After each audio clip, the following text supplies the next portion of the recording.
No Man's Sky has set yet another record, albeit this is probably not one that Hello Games will be particularly fond of.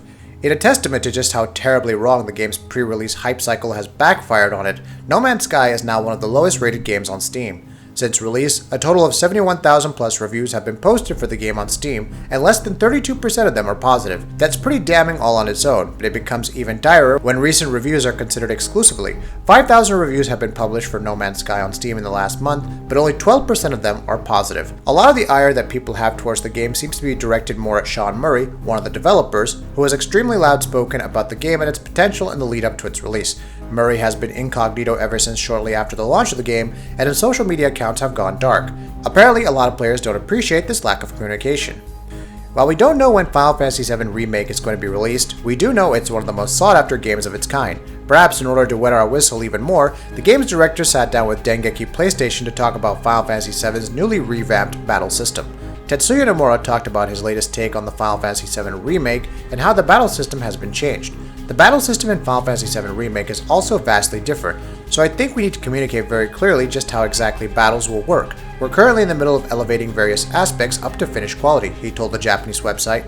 The game's director also said fans have been asking for the active time battle system, but Nomura believes he has found the perfect combat system for Final Fantasy VII Remake. Whether or not this new system will work is anybody's guess. While we don't know when we'll get to see it firsthand, it appears the best game is that the Final Fantasy VII Remake will be out sometime in the future.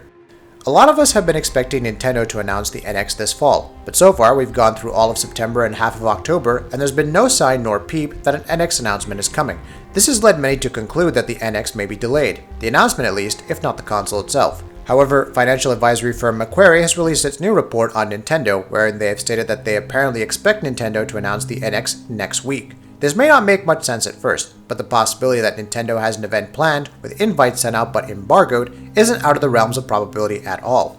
That said, Macquarie isn't too bullish on Nintendo, saying that the NX looks set to underperform owing to a high expected price, somewhere between $300 to $350. Nintendo's mobile ventures too will apparently not amount to much according to Macquarie, with Super Mario Run especially locking itself out of 60% of the global market, by only being on iOS devices at first and not launching in China. Ubisoft games are the most notorious examples of what we like to call open-world bloat. They're full of so many banal and trite side activities, the map littered and peppered with all manner of busy work that amounts to absolutely nothing, that these side activities actively detract from the game experience. Collecting feathers, hunting down chests, climbing towers, at some point, it's like going down a checklist. Ubisoft has already promised that the side activities in Watch Dogs 2 will be more meaningful, at the very least, there won't be any more towers. It seems like they meant it too. According to Ubisoft's Lucien Solbane, the side missions in Watch Dogs 2 will contribute to the game's main storyline. This is in the end good news, as long as the side activities themselves don't feel like busy work. If they don't, then Ubisoft will have addressed one of the biggest flaws and problems that their games tend to have. We hope you've enjoyed this video, so please consider subscribing to our channel. We do original content, reviews, graphics comparison, and much more, and try to upload a video every day. Thank you very much for checking us out.